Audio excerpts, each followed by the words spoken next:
হ্যাঁ, অনেকে লিখেছেন, এও হতে পারে, বিও হতে পারে, সিও হতে পারে, অনেকেই লিখেছেন বা অনেকে লিখেছেন এটা এ নয় বি হবে, এগুলো আমরা পেয়েছি।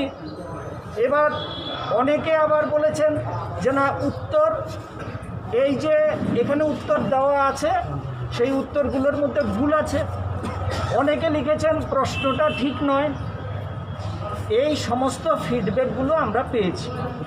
একাধিক উত্তর এবং একাধিক আপনারা অনেকে ডিমান্ড, এটাই তো বললাম যে আপনারা অনেকে ডিমান্ড করেছেন উত্তর এও হবে, বিও হবে, সিও হবে।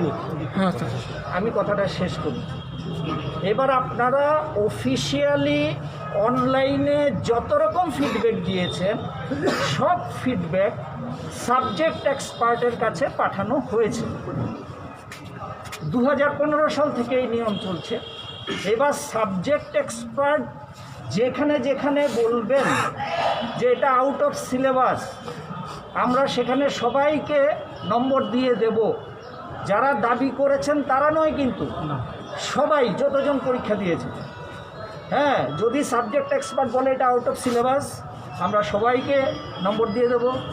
সাবজেক্ট এক্সপার্ট যদি বলে যে প্রশ্নের মধ্যে ভুল আছে, আমরা সবাইকে নম্বর দিয়ে দেব।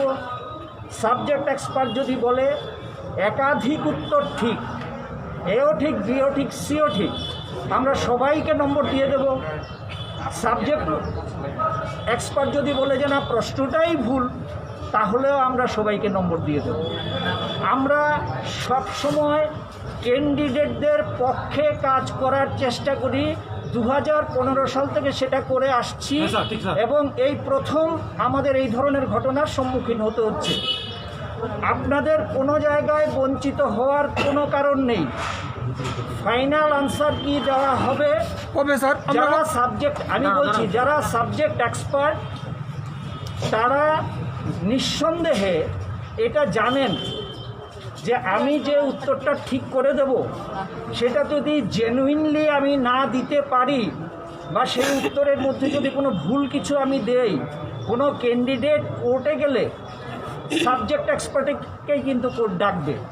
কারণ আমরা টিআরবিটির কেউ প্রশ্নও করি না, আমরা টিআরবিটির কেউ সিলেবাসও তৈরি করি না, আমরা টিআরবিটির কেউ আনসারটিও তৈরি করি না, সবগুলি সাবজেক্ট এক্সপার্টরা করে। সুতরাং একজন সাবজেক্ট এক্সপার্ট যখন তার মতামত দেবেন, তিনি জানেন যে এই মতামতটার মধ্যে কোনো ভুল থাকলে তাকে কোর্টে গিয়ে জবাবদিহি করতে হবে।